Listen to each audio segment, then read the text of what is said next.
Hey, everybody, and welcome back to the Everyman's Odyssey podcast, where we explore the challenges and values of authentic living through sharing stories and ideas.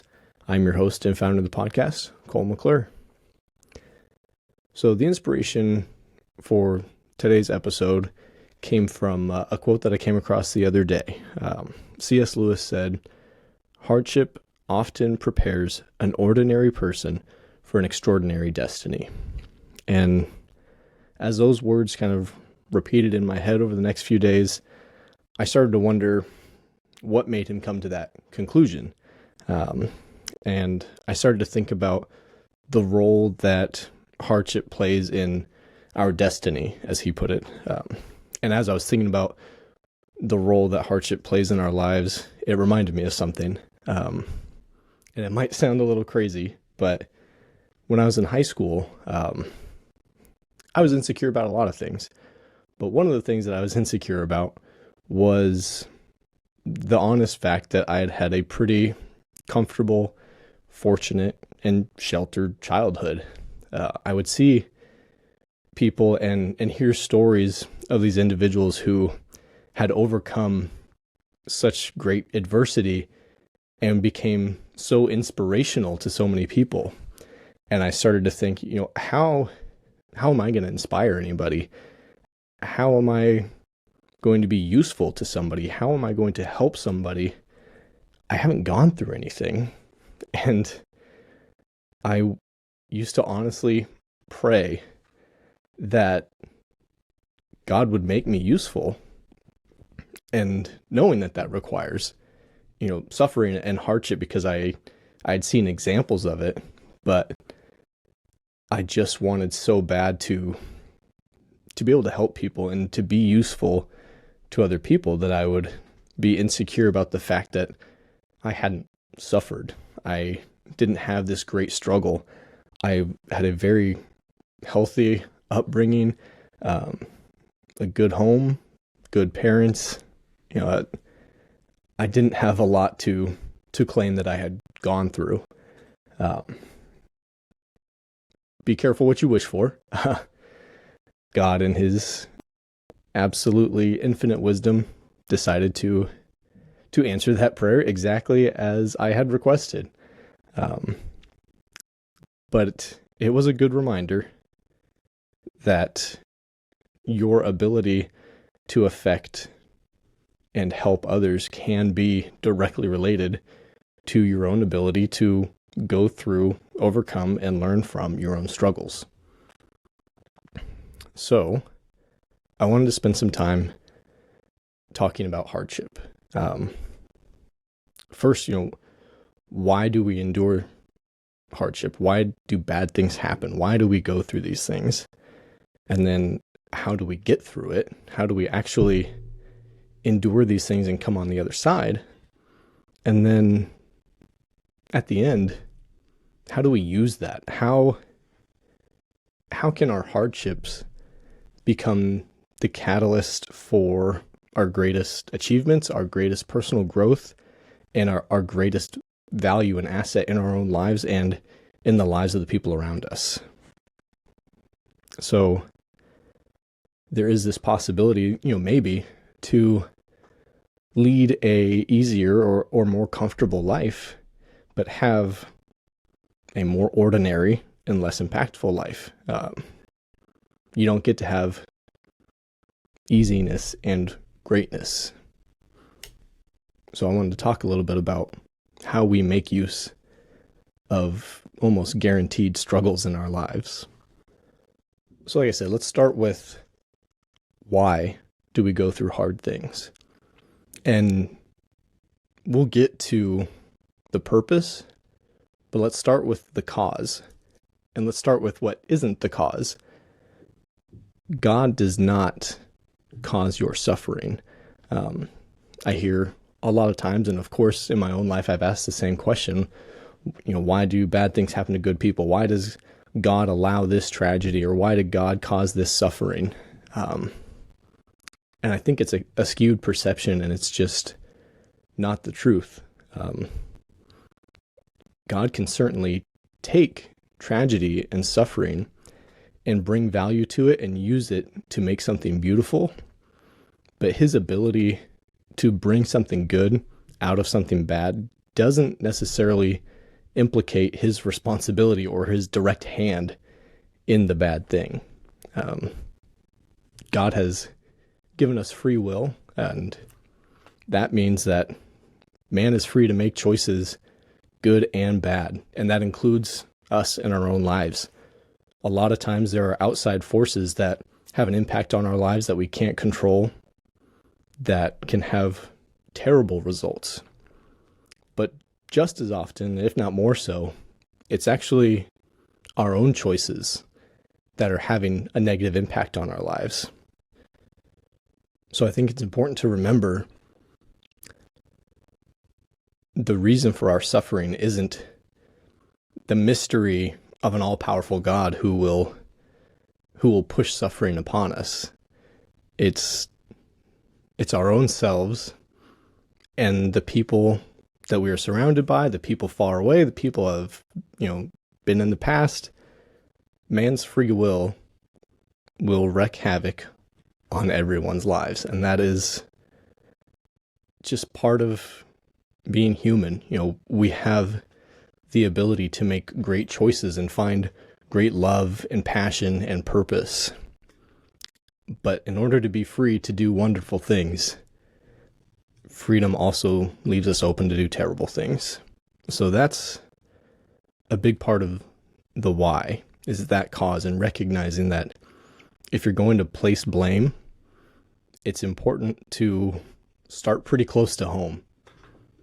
The next thing would be the purpose. What is the purpose for suffering? Because there has to be something. There has to be a purpose. And so there is actually a scripture that I wanted to read, and it's James chapter 1, verses 2 through 4. And it says, "Consider it all joy, my brothers and sisters, when you encounter various trials, knowing that the testing of your faith produces endurance. And let endurance have its perfect result, so that you may be perfect and complete, lacking nothing." And I think that's a pretty important purpose right there. If you want to look at the why am I going to go through this difficult thing? Why is this situation being thrust upon me? It's so that you can overcome it, and you will learn from it. And every struggle that you go through, and every time you overcome, you are perfecting your mind. You are gaining wisdom. You are gaining knowledge that you didn't have before. So you will go through trials, and you will go through hardships and suffering. And a purpose that you can find is what you're gaining from it, so that you will be mature and complete and lack nothing.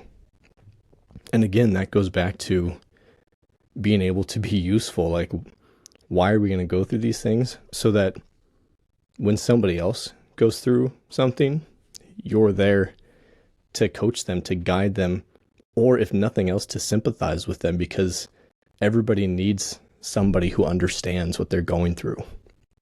And so when you're suffering, you want to have someone by your side who understands. And that means that someday you're going to have the opportunity to be that person to understand somebody else's suffering. And that's important too.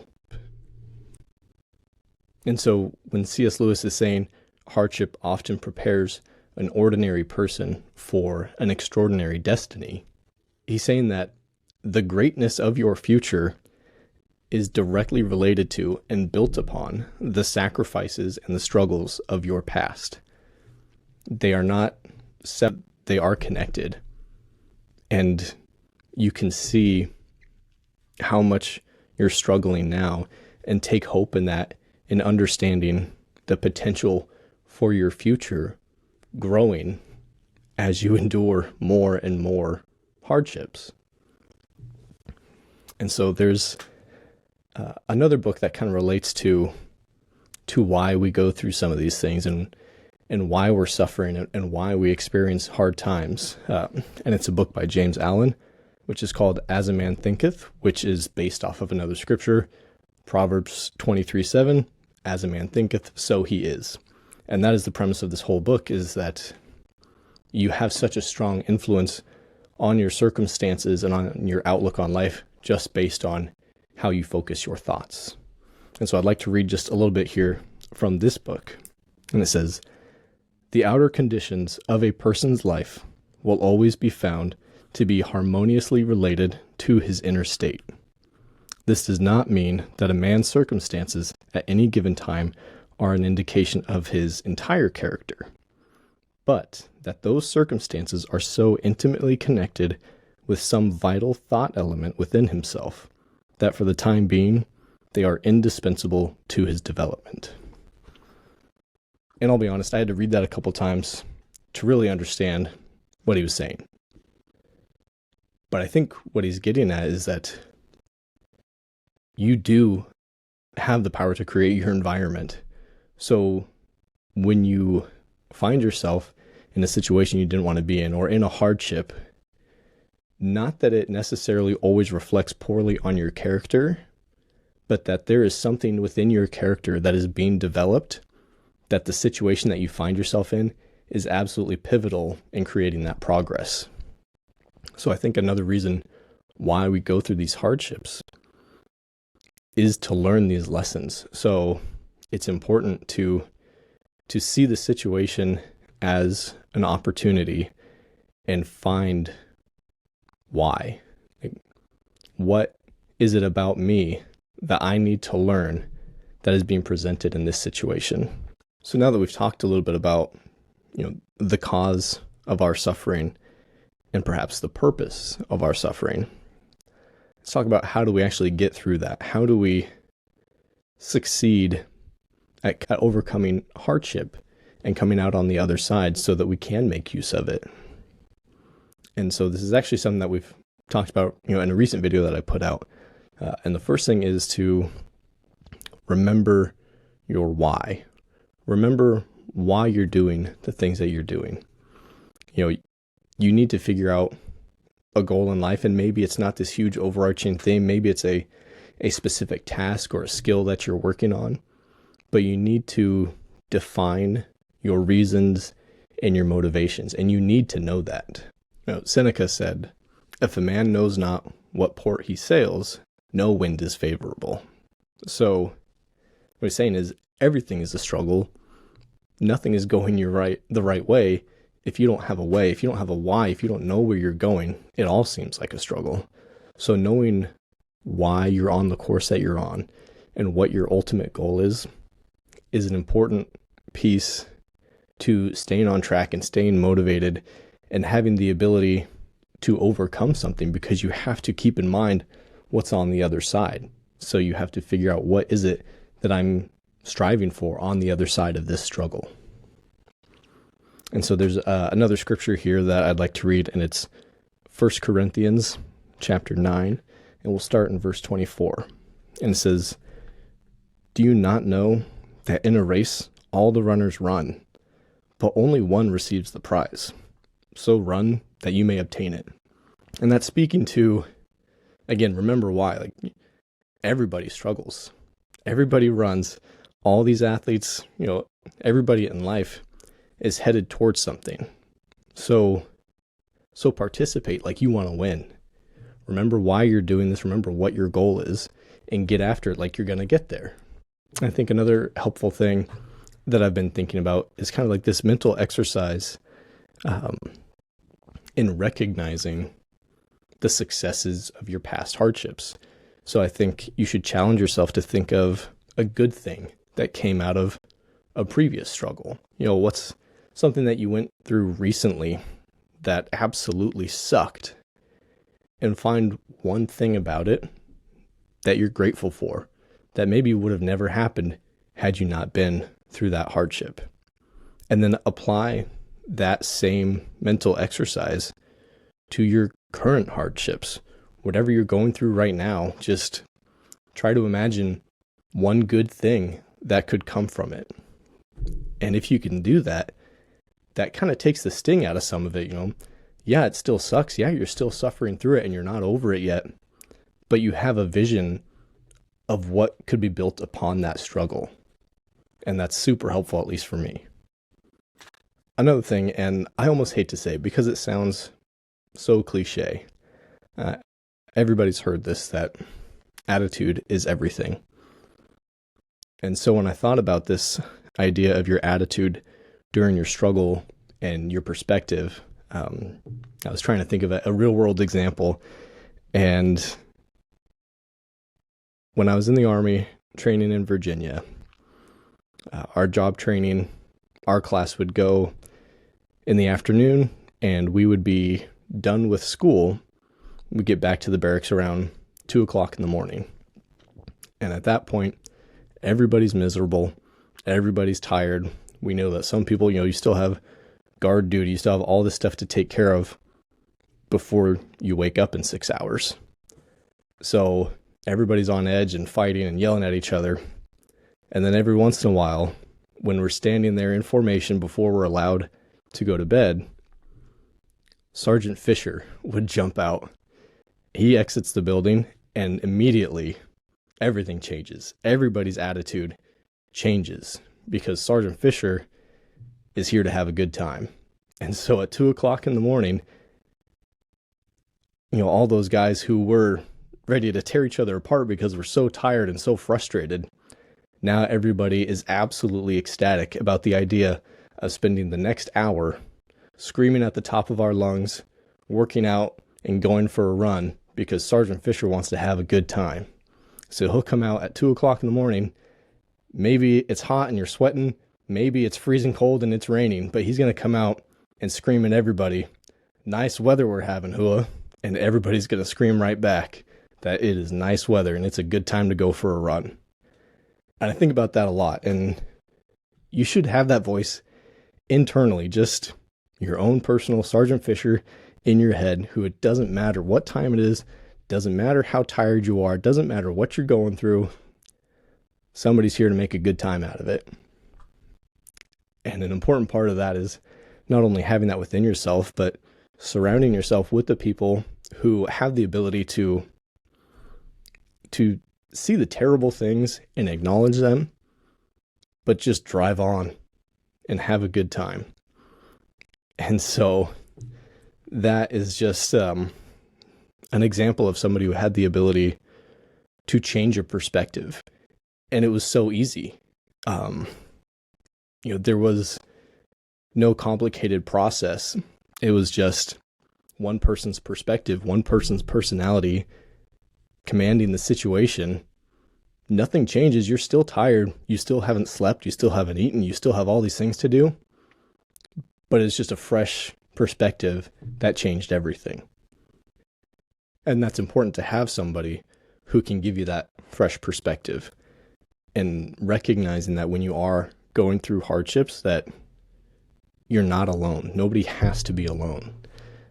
There's a quote from Marcus Aurelius in Meditations that says, "Don't be ashamed to need help. Like a soldier storming a wall, you have a mission to accomplish. And if you've been wounded and need a comrade to pull you up, so what? That's what they're there for." Don't be embarrassed to be going through hard things, because everybody goes through hard things at some point. Don't be ashamed to ask for help. Take advantage of that and let that opportunity of someone helping you bring you two closer together. Let it empower your relationship. Let it build your own confidence while also instilling you with some humility. Take advantage of these opportunities and let other people be a part of your journey. And lastly, how do we take those things and understand, why we're suffering, gain the skills to actually go through it and come out on the other side? But even that doesn't build resilience. That doesn't make you more resistant to future struggles, just the fact that you've struggled previously. So resilience is the ability to withstand or recover quickly from difficult conditions. And the only way that you're going to achieve that is, yes, suffering and going through hardships, but you have to combine that with a learned skill of assigning value to your suffering. You don't assign regret, you don't assign contempt, and you don't block it out of your memory. You need to recognize your suffering and place value on it. Be grateful for it even. And I've been surrounded by books and scriptures and notes through this whole process because it's an intimidating thing to tell people to be grateful for suffering. Like I said, I've been through my own share of struggles at this point, but even those, pale in comparison to others, if you wanted to look at it that way. So to tell people to be joyful for these opportunities to suffer is a hard thing to do. So I wanted to give a couple examples of how you assign value to your suffering. In 2008, while I was still on active duty, I was diagnosed with Crohn's disease. And it was a horrifically painful and embarrassing process to get that diagnosis and to find a treatment that would give me something resembling healthy. And it was terrible. I hated it. And I was mad. And I asked God why. And I had all these questions and dissatisfactions and thought that it wasn't fair to go through the things that I was going through. And then my sister started to experience something similar. She was suffering and she was struggling and she was angry, and immediately I just thanked God that I had gone through the things that I had gone through. I am so grateful for the suffering and the experience of going through that diagnosis and living with the treatment options and the changes that it causes in your life, because nothing is more valuable than being able to help the people that you love. And so now the fact that my sister is going through this similar thing that I have had to go through, it breaks my heart that she's having to suffer. It breaks my heart that she's experiencing what I know is so awful. But I was so grateful that I could actually be a voice that could connect with her, and that she could know that there was somebody who understands, and that I was able to be there for her. It was immediately worth every bit of it. And so placing that value, if I could wave a magic wand and be rid of Crohn's and the whole experience be erased from my memory, I wouldn't do it. So you have to assign value to your suffering, which means you have to find a way to use it. That's the only way that it's going to be worth anything, is you have to find a way to use it. And another example, I've struggled a lot with insecurities about my employment history. I was not in the military as long as I had thought or had wanted. And since then, I've had multiple jobs, gone through flight school, and put myself on different career paths multiple times that just don't work out. I've done so many different jobs that it starts to look bad. You're going for an interview and it looks like I just bounce around and I can't decide what I want out of life. And maybe I don't fit in anywhere because I can't seem to hold anything down. I can't seem to find a place where I fit in. So where do I fit in? And that was a really hard thing to do. And then going through a work injury at a place that I thought I was going to stay long term. And so it's been years and years of this continued hardship. And now I'm starting to learn to place value on that as well. And now I'm not saying that the job that I'm in right now is where I'm going to be forever. I love the job that I'm in now. Maybe it'll be a long-term thing. Maybe God will move me on somewhere else.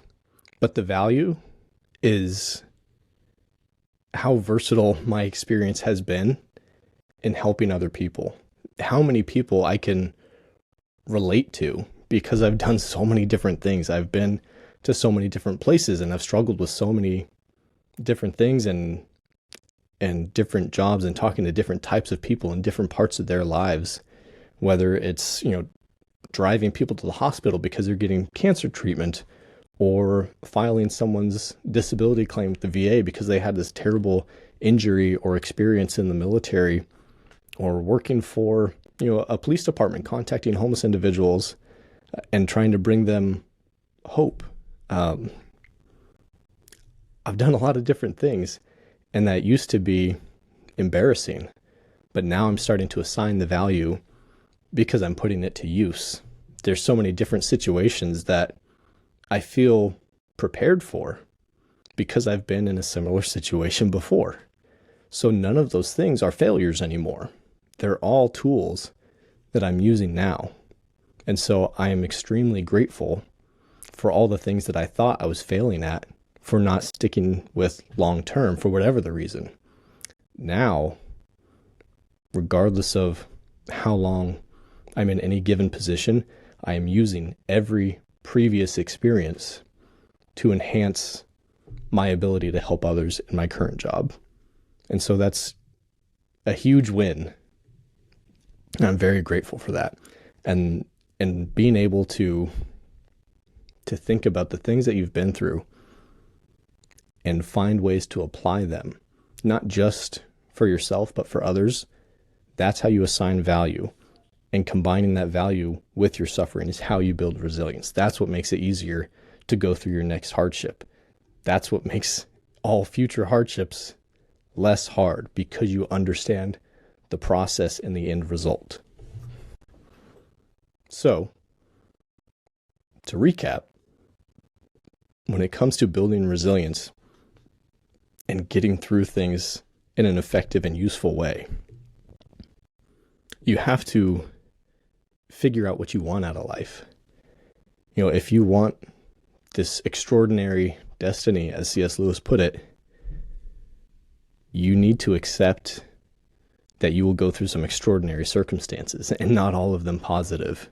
Great struggle begets great success. And it's a good thing. And it just inherently adds value to the success that you do have. But you have to figure out what it is you want. What is that great thing? You need to aim high, aim for greatness, so that when you're struggling, you see what's on the other side. You see what you're aiming at, and you keep that in mind, and you keep that motivation through the struggle. The next thing you need to do once you find yourself in the middle of that hardship is identify the lesson. Analyze it and look at what you're going through from the perspective of knowing that there's something valuable in that season of your life.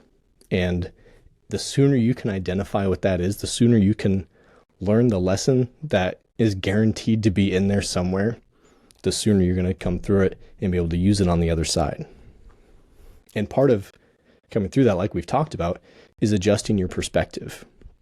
Having that inner Sergeant Fisher to come out and tell you that you're going to have a good day today, regardless of what you've been going through. And also having people in your life who can pick you up and carry you when you need it. Because while you're building this resilience, nobody's perfected resilience. There's always going to be a point in somebody's life where they need somebody alongside them. So accept that and find those people in your life who are going to be the ones to pick you up and carry you when you need that.